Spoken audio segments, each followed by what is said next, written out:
ఓం సాయిరామ్ సమర్థ సద్గురు సాయినాథ్ మహారాజుకి జై. సాయి భక్తులందరికీ నమస్కారం అండి. మన బాబా గారి దయ వల్ల మనందరం బాగుండాలి, సంతోషంగా ఉండాలి అని చెప్పి మనస్ఫూర్తిగా కోరుకుంటూ ఈ రోజుటి వీడియో స్టార్ట్ చేస్తున్నాను ఫ్రెండ్స్. ఇక ఈరోజు వీడియోలో బాబా గారు మనకు అందించేటువంటి సందేశం ఏంటి అంటే, తల్లి నువ్వు ఈ సందేశం వినే వరకు కూడా నేను నీ గుమ్మం వదిలిపెట్టి వెళ్ళను బిడ్డ.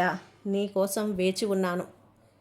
నువ్వు నన్ను నిరాకరించి నిర్లక్ష్యం చేసి నా మనసుని నొప్పించకు, నన్ను అవమానపరచకు.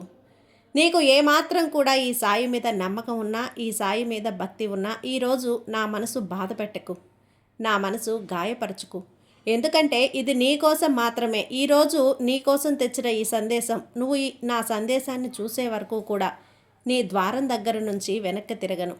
ఈరోజు నాకు అవమానం జరగకుండా నువ్వే చూడు తల్లి. ఎందుకంటే నువ్వు నా అంశవి, నా హృదయానికి దగ్గరగా ఉండే ఒక బిడ్డవి. కానీ నువ్వు ఆ విషయం గుర్తించలేకపోతున్నావు, ఈ సాయిని అర్థం చేసుకోలేకపోతున్నావు. నన్నే నిందిస్తూ దూషిస్తూ ఉన్నావు బిడ్డ. కోపం వచ్చినప్పుడు మాటలతో నన్ను కూడా బాధ పెడుతున్నావు. అందుకే ఈరోజు నీతో మాట్లాడాలని పనిగట్టుకొని మరీ వచ్చాను. ఈరోజు 6 100 6 ఏది ఏమైపోయినా సరే ఖచ్చితంగా నీతో మాట్లాడే వెళ్తాను. అంతవరకు కూడా నీ గుమ్మం వదిలిపెట్టి వెళ్ళను తల్లి. నువ్వు ఎంతసేపటికి వస్తావో రా, అంతసేపు కూడా నేను కాచుకొని ఉంటానమ్మా అని చెప్పి బాబాగారు అయితే మన కోసం ఒక మంచి సందేశాన్ని తీసుకొచ్చేసారండి. ఆ సందేశం ఏంటి, ఆ సందేశం రూపంలో బాబాగారు ఏం చెప్పబోతున్నారో వినే ముందుగా మన ఛానల్ని కనుక కొత్తగా ఎవరైనా చూస్తూ ఉన్నట్లయితే ప్లీజ్ సబ్స్క్రైబ్ చేసుకోండి ఫ్రెండ్స్. వీడియో నచ్చితే కనుక లైక్ చేసి సపోర్ట్ చేయండి. ఇక వీడియోలోకి వెళ్ళబోయే ముందుగా ఒక్కసారి మనకు తెలిసిన గురువుగారండి, షిరిడి సాయిబాబా ఆశీస్సులతో జ్యోతిష్యం చెప్తున్నారు గురూజీ సుబ్రహ్మణ్యం రాజు గారు. నెంబర్ 1 వశీకరణ స్పెషలిస్ట్. వీరి మొబైల్ నెంబర్ 9908224144. ఎలాంటి ప్రాబ్లం ఉన్నా సరే కేవలం ఫోన్ ద్వారా పూజలు చేసి పరిష్కరించేస్తారు. నేరుగా వెళ్లాల్సిన పని లేదు, పర్సనల్గా మీట్ అవ్వాల్సిన అవసరం కూడా లేదు.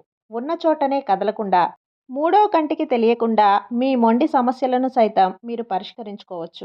ప్రేమ, పెళ్లి, ఉద్యోగం, రాజకీయం, విదేశీ ప్రయాణం, ధనం నిలకడగా లేకపోవటం, భార్యాభర్తల మధ్య గొడవలు, ఆస్తి తగాదాలు, అప్పుల బాధలు, స్త్రీలు పురుషులు ఎటువంటి గుప్త సమస్యలున్నా సరే నెంబర్ 1 వశీకరణ స్పెషలిస్ట్. మీ మీద, మీ ఇంటి మీద చెడు ప్రయోగం జరిగినా చేసి ఉన్నా కూడా నరదృష్టి, నరగోష్ట, సంతాన సమస్యలు, భార్యాభర్తల మధ్య, లవర్స్ మధ్య అనుమానాలున్నా, అపార్థాలున్నా, థర్డ్ పర్సన్ ఉన్నా సరే, అత్తాకోడళ్ళ మధ్య సఖ్యత లేకపోయినా ప్రతి ఒక్క ప్రాబ్లంకి చక్కటి సొల్యూషన్ ఇస్తున్నారండి. మీ వివరాలన్నీ కూడా సేఫ్ అండ్ సెక్యూర్గా ఉంచుతారు. మీకే కాదు, దేశ విదేశాల్లో ఉన్నవారు ఎలాంటి ప్రాబ్లమ్స్నైనా సరే పరిష్కరించుకుంటున్నారు. ఎంతోమంది విదేశాల్లో ఉన్నటువంటి వారు, దిక్కుతోచని పరిస్థితుల్లో అయోమయ స్థితిలో ఉన్నవారు ఇప్పుడు గురువుగారికి కాల్ చేసి వాళ్ళ ప్రాబ్లమ్స్ని సాల్వ్ చేసుకొని ఈరోజు హ్యాపీగా లైఫ్ లీడ్ చేస్తూ చాలా సంతోషంగా ఉన్నారు. కాబట్టే స్క్రీన్ మీద ఉన్నటువంటి నెంబర్కి ఒకసారి కాల్ చేయండి. మీ ప్రాబ్లమ్ని గురువుగారితో పంచుకోండి. ఖచ్చితంగా గురువుగారు మీ ప్రాబ్లంకి సొల్యూషన్ చూపిస్తారు. ఇక వీడియోలోకి వచ్చేస్తే, తల్లి ఈరోజు ఏది ఏమైనా సరే నువ్వు నా సందేశం చూసే వరకు, వినే వరకు నేను నీ ద్వారం దగ్గర నుంచి అస్సలు కదలనమ్మా, వెనక్కి కూడా తిరగను బిడ్డ. ఈరోజు నాకు అవమానం జరగకుండా నువ్వే చూడు. ఎందుకంటే నువ్వు నా అంశవి, నా శక్తి నీలో ఉంది. నా హృదయానికి దగ్గరగా ఉండేటువంటి బిడ్డవి నువ్వు. ఈ సాయిని నేను నీతో మాట్లాడుతున్నాను, మాట్లాడాలనే వచ్చాను. ఈ క్షణంలో నీ దగ్గరే కూర్చుని ఉన్నా, నీ పక్కనే కూర్చుని ఉన్నాను. నీ మనసులోని సంకల్పాలు, వికల్పాలు, బాధలు, కష్టాలు, కన్నీళ్ళు అన్నీ కూడా నేను చూస్తూ ఉన్నానమ్మా. కానీ నువ్వు అనుకుంటూ ఉన్నావు నేను ఒంటరిగా ఉన్నాను అని. నీకు అనిపిస్తుంది కదా. నీకు తెలియని నిజమేంటో తెలుసా బిడ్డ? నేను నీ హృదయం లోతుగా సమావేశమై ఉన్నాను. నీ ప్రతి కన్నీటి బొట్టు, నీ ప్రతి గుండె చప్పుడు, ప్రతి మౌన పిలుపు నాకు అందుతూనే ఉన్నాయి. ప్రపంచం నీ హృదయాన్ని పగలగొట్టితే కానీ నేను ఎప్పటికీ కూడా పగలగొట్టను. నువ్వు ఎక్కడెక్కడ విరిగిపోయావో అక్కడక్కడ మళ్ళీ పూలు వికసించేలా నేను చెప్తాను. తల్లి, నువ్వు ఎవరిని నువ్వని భావించావో వారు నిన్ను మోసం చేశారు. కానీ నిన్ను నా సొంతం చేసుకుని నీ దగ్గరకు వచ్చాను. గుర్తుందా? నువ్వు బయట ఉన్నప్పుడు చల్ల గాలిలోన, ఆ ప్రేమ గాలిలోన కలిసిపోయే ఆ క్షణాలు, అక్కడ నిన్ను చూసి నేను కన్నీళ్లు పెట్టుకున్నాను బిడ్డ. నువ్వు నా బిడ్డవి, నా భక్తునివి, నా ప్రేమ నీలో ఉంది, నా ప్రేమలో భాగస్వామి అయ్యావు. నువ్వు నీ జీవితం ఇప్పుడు అంధకారంతో నిండిపోయి ఉంది, కానీ నేను నిన్ను కాంతి ద్వారం వరకు తీసుకెళ్తాను తల్లి. వస్తావా? నువ్వు కేవలం ఒక అడుగు ముందుకు వెయ్యి, నేను నీతో ప్రతి మార్గంలో నడుస్తాను. నువ్వు నిన్ను అవమానిస్తున్న వారి కర్మల లెక్క నేను రాస్తాను తల్లి. నీ విశ్వాసాన్ని ఎప్పటికీ విరక్కొట్టకుండా కాపాడుతాను. ఎందుకంటే నేను నీ అంధకారం, నీ సహాయం, నీ ఉనికిని ఈరోజు ఇవన్నీ కూడా నీతో చెప్పడానికే వచ్చాను. నీ అంధకారాన్ని తొలగించేసి నీతో సహాయంగా ఉంటాను. నీ ఉనికికి నేను కారణమవుతాను. బిడ్డ, ఈ విషయం చెప్పాలనే వచ్చాను. ఎవరి అవమానం ముందు మౌనంగా ఉండకు. నీ హృదయంలోని దివ్య జ్యోతిని ప్రకాశించనివ్వు. నువ్వు అవమానం సహించడానికి పుట్టలేదు, గౌరవం ఇవ్వడానికి, పొందడానికి జన్మించావు. నిన్ను కింద పడేయాలని చూస్తున్న వాళ్ళు తన కర్మల భారం కింద నలిగిపోతారు. నీ ఏకైక పనేంటో తెలుసా? నీ హృదయంలో నా ప్రేమ జ్యోతిని వెలగనివ్వు. అది అలా మండుతూనే ఉంచు. నేను ఆ దీపపు జ్వాలను ఎప్పటికీ కూడా, ఎన్నటికీ కూడా ఆరపోనివ్వను. ఆరిపోయేది కూడా నీ పేరును నా మాల ప్రతి పూసలో చేర్చాను తల్లి. ప్రతి పువ్వులో చేర్చుకున్నాను, నా మెడలో వేసుకున్నాను. నీ పేరుని ఒక మాలగా చేసి నా మెడలో వేసుకున్నాను. ఇంతకన్నా సాక్ష్యం ఇంకేం కావాలి చెప్పు? ఈ సాయి ఈ బిడ్డతోనే ఉన్నాను. దుఃఖం అంతా కూడా దూరం చేస్తాను. ఈ క్షణంలో కొందరు అవమానం కోసం కుట్రలు పన్నుతూ ఉంటారు, కానీ నేను నీ సాయిని. వారి కర్మలను క్షణంలో తిప్పేస్తాను. నీకు వ్యతిరేకంగా మాట్లాడేవారు రేపు నీ పేరు చెప్పి నమస్కరిస్తారు. నీ మనసుని ప్రశాంతంగా ఉంచు. ప్రపంచం నిన్ను తిరస్కరించినప్పుడు నేను నీ చెయ్యి పట్టుకొని మరీ నిలబడతాను. భయపడకు, నేను నీతో ఉన్నంత వరకు ఎవరూ నిన్ను తాకలేరమ్మా. నీ విశ్వాసమే నా శక్తి. నువ్వు నా నామం జపిస్తే నేను నీ బాధను తీరుస్తాను. నా చరణాలలో నీ దుఃఖాలను తుడిచేస్తాను. ఇప్పుడు నీ హృదయ ద్వారం తెరువు బిడ్డ. నేను లోపలికి రావాలి అనుకుంటున్నాను, తెరుస్తావా? మరి నీ దుఃఖాల భారం కన్నీటి గోడలతో నన్ను ఆపేస్తున్నావు, కానీ నేను నీ సాయిని. రాతి హృదయాన్ని కూడా ప్రేమతో కలిగించే శక్తి నాలో ఉంది. నా ప్రేమను అనుభవించు. నేను నీ చుట్టూ ఉన్నాను, నీ శ్వాసలో ఉన్నాను. నీ ప్రతి కన్నీటి బొట్టును నా కంఠంలో ఆలింగనం చేసుకున్నాను. నీకు అవమానం జరగబోతున్నట్లు అనిపిస్తోంది, కానీ నేను చెప్తున్నాను తల్లి, నువ్వు నా నామం పలుకుతున్నంత కాలం కూడా అవమానం నీకు జరగనే జరగదు. నీ జీవితం ప్రతి మలుపులో నేను నిలబడతాను. ప్రజలు నీ నుంచి ముఖం తిప్పుకున్నప్పుడు నేను నిన్ను ఆలింగనం చేసుకొని వస్తాను. వారు నిన్ను ఎగతాళి చేసినప్పుడు నేను నీకు గర్వం అనుభూతి కలిగిస్తాను. వారు నిన్ను కింద పడేయాలని చూసినప్పుడు నేను నిన్ను ఎత్తి ఆకాశం వైపు తీసుకెళ్తాను. నువ్వు నాకు కేవలం భక్తుడివి కాదు, నా అంశవే. నీ రూపం నా మనసులో ఉంది. ప్రేమ అన్నీ కూడా నాలో నివసిస్తూ ఉన్నాయి. నువ్వు గుర్తుంచుకో, నేను ప్రతి సమయంలో, కష్ట సమయంలో నీతో ఉన్నాను. ఈ రాత్రి నేను నీ పక్కనే నిలబడి ఉన్నాను. నువ్వు నిద్రిస్తూ ఉన్నావు, కానీ నేను మేల్కొని ఉన్నాను. నీ దుఃఖాల లెక్కలు రాస్తున్నాను. నీ రేపటి రోజును అందంగా తీర్చిదిద్దడానికి. నీ శత్రువులు నీకు వ్యతిరేకంగా మాట్లాడుతున్నారు, కానీ వారి ప్రకారం పథకం నీ వరకు చేరదు తల్లి. నీ పేరుని నా హృదయ మందిరంలో రాసుకున్నాను బిడ్డ. నీ విశ్వాసంపై దృఢంగా ఉండు. ఎలాంటి అవమానం ముందు బలహీన పడకు తల్లి. నువ్వు ఈ సాయి భక్తుడివి. నీ తల వంగకుండా చూస్తాను. కొన్నిసార్లు నీ ప్రేమ నిన్ను నాశనం చేసినట్లు అనిపిస్తుంది, కానీ సత్యమేంటో తెలుసా? ఆ ప్రేమే నిన్ను నా వరకు తీసుకొచ్చింది. నీ కన్నీళ్లు నా పూజా రూపం అయ్యాయి. నీ బాధ ఇప్పుడు నీ తపస్సు అయ్యింది.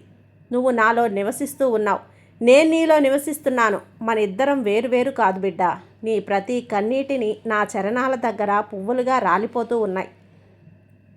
కాబట్టి ఏడవకు, నేను ప్రతి మాట వింటున్నాను. ఇప్పుడు నీ హృదయాన్ని బలపరచు. నిన్ను అవమానంతో కాదు, ప్రేమతో గుర్తిస్తారు. ప్రపంచం నిన్ను విరగ్గొట్టాలని ప్రయత్నిస్తుంది, కానీ నేను నిన్ను మళ్ళీ జోడిస్తాను. నిన్ను అవమానిస్తున్న వారి సమయం వస్తుంది. నువ్వు నా నామం జపిస్తూ ఉండు, నేనంతా కూడా సంభాళిస్తాను. నీ బాధ నా తపస్సు. నా ప్రేమతో నీ భవిష్యత్తును రాస్తాను. నేను నీ సాయిని, ఆశీర్వాదం ఇస్తున్నాను. వారు నీ కింద పడేలా చోట నీ రూపం మెరుస్తుంది. వారు నిన్ను అవమానించే చోటే నీ పేరు గర్వంగా పలుకుతుంది.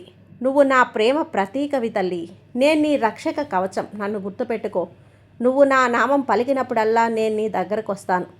నీ అవమానం నాకు అవమానం, దాన్ని జరగనివ్వను. నా బిడ్డ ఈ రాత్రి సాధారణం కాదు. ఆకాశంలోని నక్షత్రాలు నీ భాగ్య పుటలపై కొత్త గీతలు రాస్తున్నాయి. నేను నీ సాయిని. నీ చుట్టూ దివ్యశక్తి మండలం ఏర్పరిచాను. ఎవరైనా నీకు వ్యతిరేకంగా మాట్లాడినా దాని ప్రభావం నీ మీద పడదు. నువ్వు ఎదుర్కొంటున్న వేదన ఓటమి కాదు, నీ పునర్జన్మ ప్రారంభం. నీ హృదయం పదే పదే విరిగిందని నాకు తెలుసు. కానీ ప్రతిసారి విరిగినప్పుడు నేను నీ హృదయంలో మరింత లోతుగా సమావేశమైనట్లుగా తెలుసా? ఎందుకు అందరూ నిన్ను విడిచిపెట్టాలని నువ్వు ఆలోచిస్తున్నావు? కానీ సత్యమేంటో తెలుసా? విడిచిపెట్టాల్సిన వారు తమ ఆ భాగం పూర్తి చేసేశారు. వారు వెళ్ళిపోవటం నీ అందం కాదు, నీ నిజ జీవిత ప్రారంభం. నువ్వు కోల్పోయింది నీ భాగ్యం కాదు, నీ పరీక్ష. ఇప్పుడు ఆ పరీక్ష ముగిసింది. నేను నీతో ఉన్నాను. నువ్వు ఒంటరివి కాదు. నీ కళ్ళల్లోని కన్నీళ్లు నా చరణాల అభిషేకాలు. నేను ప్రతి కన్నీటిని ముత్యంలా మార్చి నీ జీవిత హారంగా చేస్తాను. ఇప్పుడు విను. నిన్ను అవమానించాలని చూసిన వాళ్ళు త్వరలో నీ చరణాల దగ్గర వంగుతారు. నిన్ను తక్కువ చేయాలని ప్రయత్నించేవారు నీ ప్రశంస గీతలు పాడుతారు. ఎందుకంటే నేను వారి హృదయాల్లో చైతన్యం పంపుతున్నాను. వారి కర్మల ఫలితాన్ని చూడడానికి నువ్వు మౌనంగా ఉండి చూడు. అదే న్యాయం స్వయంగా జరుగుతుంది. నీకు అన్యాయం చేసిన వారు తమ సొంత ఉచ్చులో చిక్కుకుంటారు. ఇది నా కవచం, ఈ సాయి కవచం. ఇక నిన్ను బలహీనుడిగా నువ్వు భావించుకోకు. నీలోని కొండను ఢీకొట్టగల శక్తి నీలో ఉంది. అంత ప్రేమ ఉంది, అంత శక్తి ఉంది. సముద్రాన్ని శాంతి చేయగల శక్తి కూడా నీలో ఉంది. నీలోని జ్యోతి అంధకారాన్ని మింగలేదు. నువ్వు నా అంశ. నా అంశ ఎప్పటికీ ఓడిపోదు. ప్రజలు నిన్ను కింద పడేయాలని చూసిన ప్రతిసారి నువ్వు మరింత ఎత్తుకు ఎదుగుతావు. నిన్ను లేపే నిలబెడతాం. ఎందుకంటే నా ఆశీర్వాదం నీతో ఉంది కాబట్టి. నేను నీ ఆత్మలో నివసిస్తాను. ఎవ్వరూ కూడా ఆ ప్రేమను నీలో నుంచి లాగలేరు. నీ జీవితం వైపు చూస్తే అర్థమవుతుంది. ప్రతి బాధకు కారణముంది. ప్రతి గాయం నిన్ను పవిత్రుణ్ణి చేస్తుంది. ప్రతి అవమానం నిన్ను వినయం, స్థిరత్వం నింపింది. నీ వేదన నిన్ను జాగృతి చేసి బిందువు వరకు లాగేసుకుంది. నేను సాయిని, నీ జాగృతికి సాక్షిని. ఇప్పుడు నీ జీవితంలో ఆ అధ్యాయం ప్రారంభమైంది. ఎవరూ నీ కాంతిని దోచుకోలేరు. నీ చుట్టూ ఉన్న భ్రమలు చిన్నాభిన్నం చేసేయి. నిన్ను తక్కువ చేసిన వారు నీ కర్మల మెరుపుతో వాళ్ళు అంధులవుతారు. నువ్వు మాట్లాడకు. కర్మలతో సమాధానం ఇవ్వు. ప్రేమ, శాంతి నీ ఆయుధాలు. సత్యం నీ కవచం. నువ్వు నిజ హృదయంతో పనిచేసినప్పుడు నీ పక్షంలో నిలుస్తాను. నేను నీ ప్రతి అడుగులో ఉంటాను. నువ్వు కృంగిపోతే, సహాయంగా ఏడిస్తే కన్నీళ్లు తుడిచేదిగా ఎప్పటికీ మర్చిపోకు బిడ్డ. నువ్వు నా ప్రేమ ఫలితం. నిన్ను నా అంశతో సృష్టించాను బిడ్డ. ఎంత అంధకారమైనా, ఎంత దూరమైనా సాయి ఆశీర్వాదం నీకు అందిస్తుంది. నీకు కానిది నీ నుంచి దూరం అవ్వాల్సిందే. నీది కానిది ఏదైతే ఉందో అది ఖచ్చితంగా దూరం అయిపోతుంది. నీ మార్గం ఇక ఉన్నతం బిడ్డ. నువ్వు సామాన్య ఆత్మవి కాదు. సాయి సృష్టిలో వచ్చావు అంటే నీ జీవితం దివ్యమైన ఒక జోక్యం కలుగజేసుకున్నట్లే. కొన్ని సంఘటనలు జరగబోతున్నాయి బిడ్డ. నిన్ను ఆశ్చర్యపరుస్తాయి. ఇప్పటి వరకు నువ్వు వ్యతిరేకంగా మాట్లాడిన వారు ఒక్కసారిగా మారిపోతారు. నీకు సహాయం చేయాలనిపిస్తుంది. వారికే తెలియదు ఎందుకని. కానీ ఈ సాయి ప్రభావం, నీ వెనుక ఉన్న ప్రతికూల శక్తి ఇప్పుడు వారి జీవితంలో ప్రవేశిస్తుంది. నువ్వు కేవలం చూడు, ఏం మాట్లాడకు. సాయి స్వయంగా న్యాయం చేస్తున్నట్లు అనిపిస్తుంది.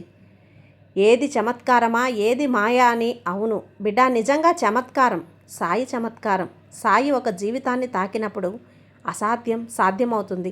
నీ మార్గంలోని అడ్డంకులు ఒక్కొక్కటిగా తొలగిపోతాయి.